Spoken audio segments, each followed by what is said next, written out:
Dito pa lang, sarap na maligo mga pre. Oh, yun oh. Malakas talaga yung tubig mga pre, malalim. Tingin nyo mga pre, kaya? Wow! Look at that! Apakaganda mga pusa. Okay, first cut.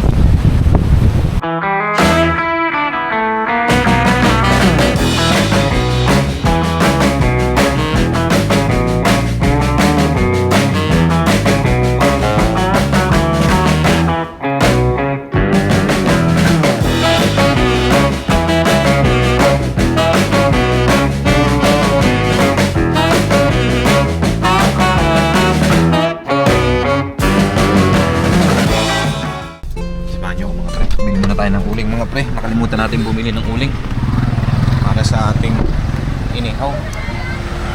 Yun yung uling. Uling ito. Magkano uling? Magkano po? 40, isang supot lang po. 20, 40. Kuha na lang po ako, no? Yan. Quick update mga pre. So merong konting good news about sa process ng visa ko. Awa ng Diyos mga pre, dumating na legalization ko. So tatlo yun. So marriage contract, birth certificate, at saka yung Sinumar. Ayan. So yung inaantay ko, inabot ng almost 4 months bago dumating mga pre. Pero thanks God, dumating na. And nalaman na rin na aning kaya natuwa siya. So ngayon, napasa ko na siya sa German Embassy. Kaya siguro hopefully mag-process natin yung ating papel at sunod tayo dun sa kanila. Nakaraan dito kami ni Ani yan sa lugar na yan mga pre. Diyan sa ulan.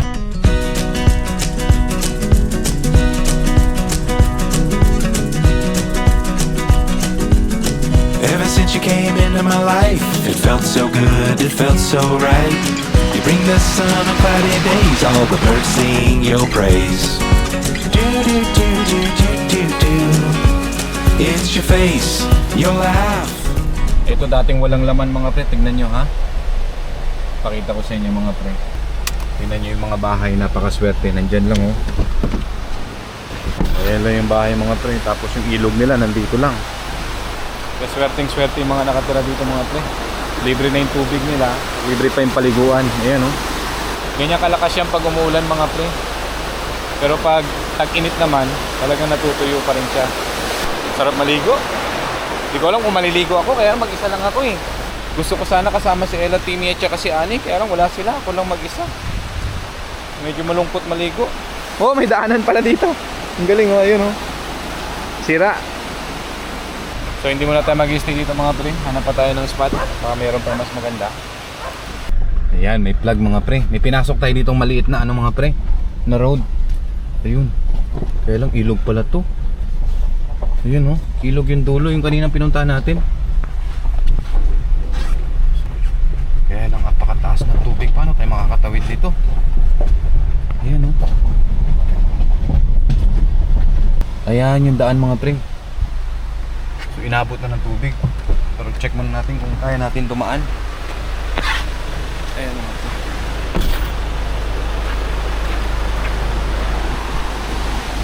Let's go. Kailan malakas yung tubig mga pre. Hindi kaya tayo mapadpad nito. Dito pa lang, sarap na maligo mga pre. Oh, yun oh. Yeah. Ayan oh. Ayan, makapansin nyo, nagtugtungan yung dalawang ilog. Yun oh. Ayan guys oh. So dito tayo dadaan. Tingin nyo mga pre, kaya? Ako lang pa naman isa. Walang titingin. Pero tingin ko kaya naman. Tara. Doon lang talaga tayo mag-iingat yan sa part na yun, no, sa may pabagsak. Tsaka hindi natin malalaman kung hindi natin susubukan. Kaya tara.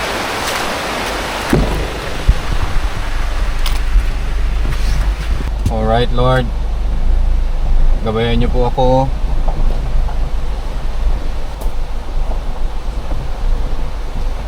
Check muna mga pre kung kasya.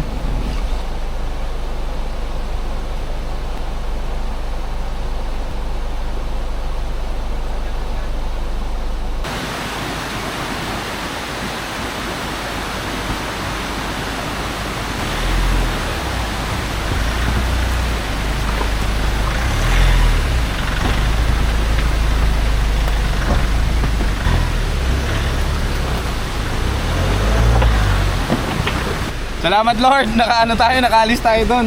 Thank you din kay Kuya kasi tinuruan niya tayo konti. Nagmaniobra siya. Nung nakita niya tayo na stuck doon sa may gilid. Kuya, salamat ha. Eh si Kuya Pogi oh. Thank you. Okay. Kuya, kalabaw niyo yan, Kuya? Ayan, may kalabaw mga pre oh. Naliligo sa may gilid.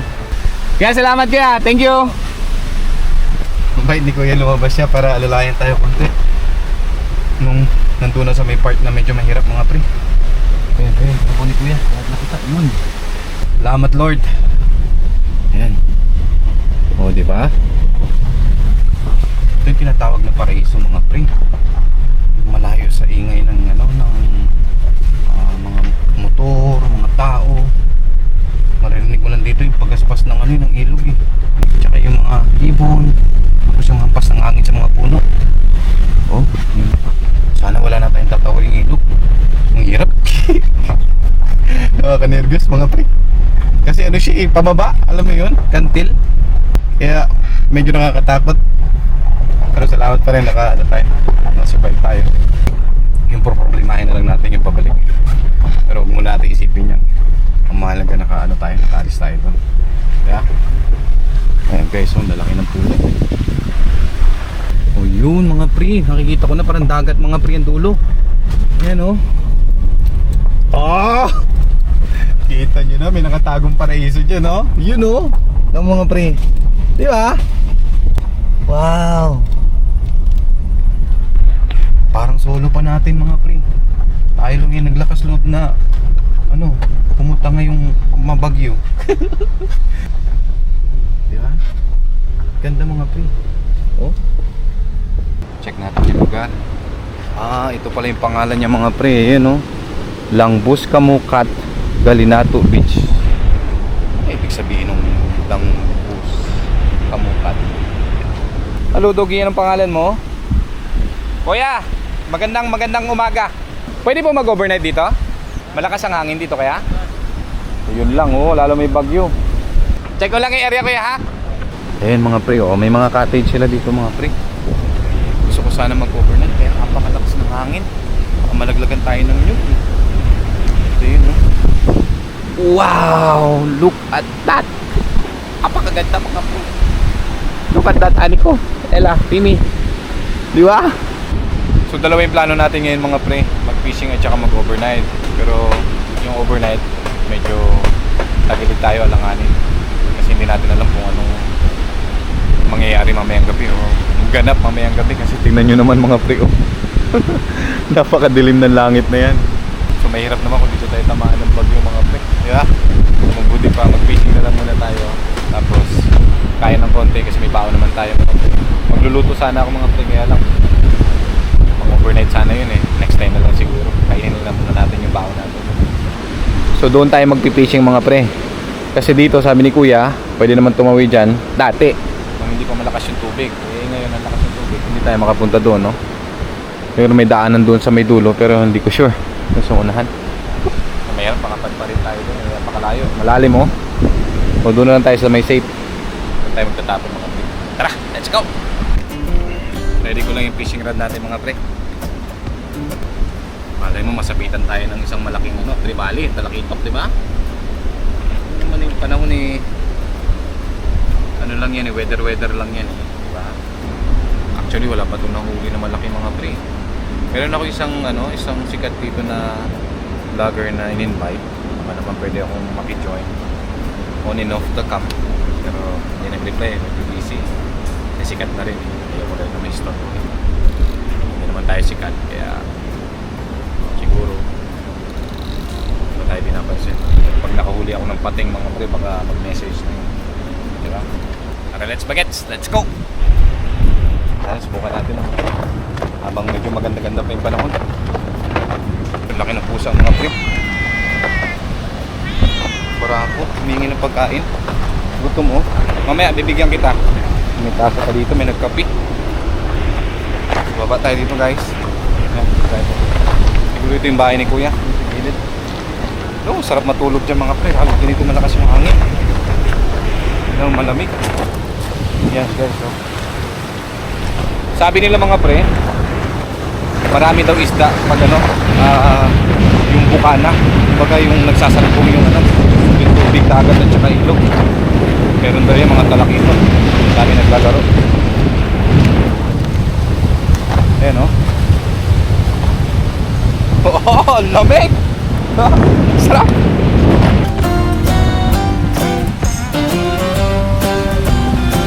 Yan, dito tayo mga pre. Okay, first cast.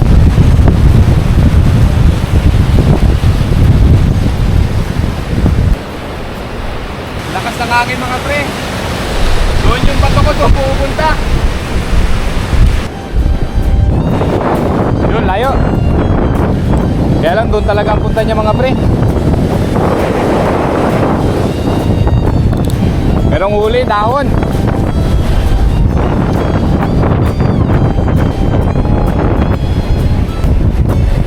Sarap ng hangin.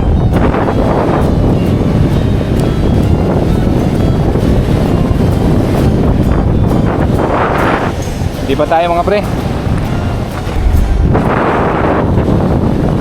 Yun.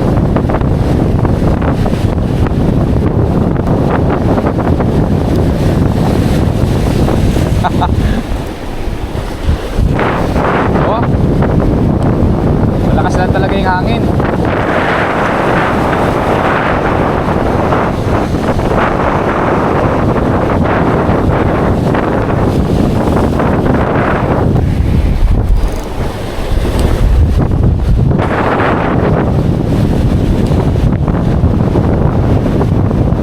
Sabit guys. Natin dito baka makuha.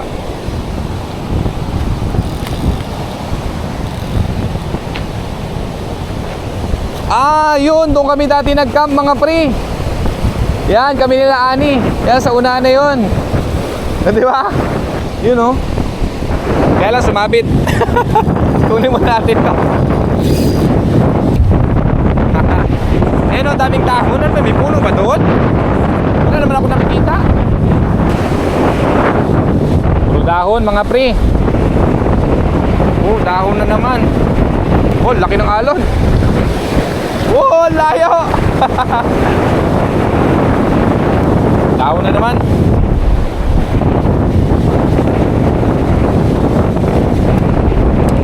So mga pre, wala talaga mga pre. Siguro nakaisang tapon ako. Hindi nyo lang nakita. Sinapagod na ako. Next time naman, kung tayo mawala ng pag-asa, subok na subok, di ba? Malay mo, sunod, kaganda na tayo ng maganda. Ayun mga pre, medyo lumakas lalo yung hangin. Meron nyo, sasaliwaan na yung mga dahon ng nyug. Kasi nga parang pabagsak na yung ulan. Actually, kakain muna sana ako dito, may baon ako. Kaya lang naisip ko mga pre, baka tumaas yung ilog doon, yung dinaanan natin. Hindi na tayo makalabas. Stuck tayo dito mga pre, matrap tayo. Iwan na natin yung lugar na to, balik na lang tayo sa susunod. Tapos hanap na lang tayo ng mapwesto na makainan mamaya. So, yun, tara mga pre. Para bago bumagsak itong ulan, nakaalis na tayo. Alright. Ito dito na lang muna. Maya natin ligpitin mga pre. Pasok lang natin to. Ayan.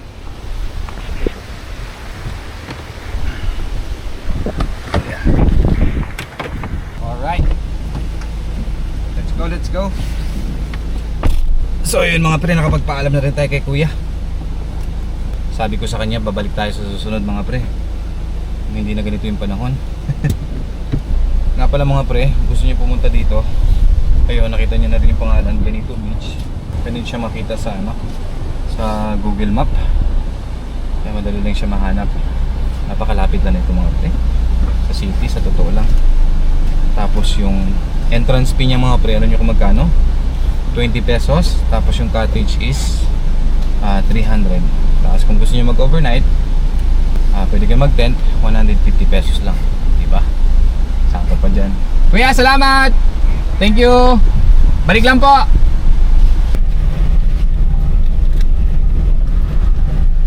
Ito yung kalabaw. Hello!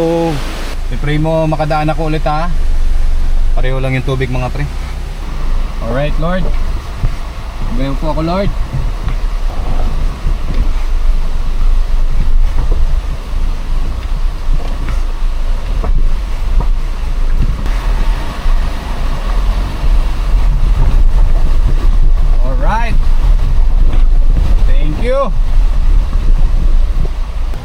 you Lord, thank you. Salamat po.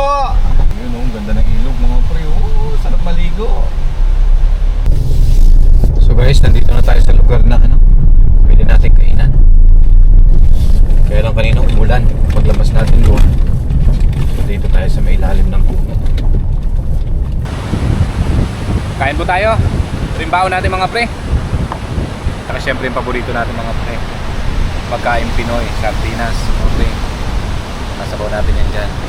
Buhos natin. Yan, pre. Yan yung suka.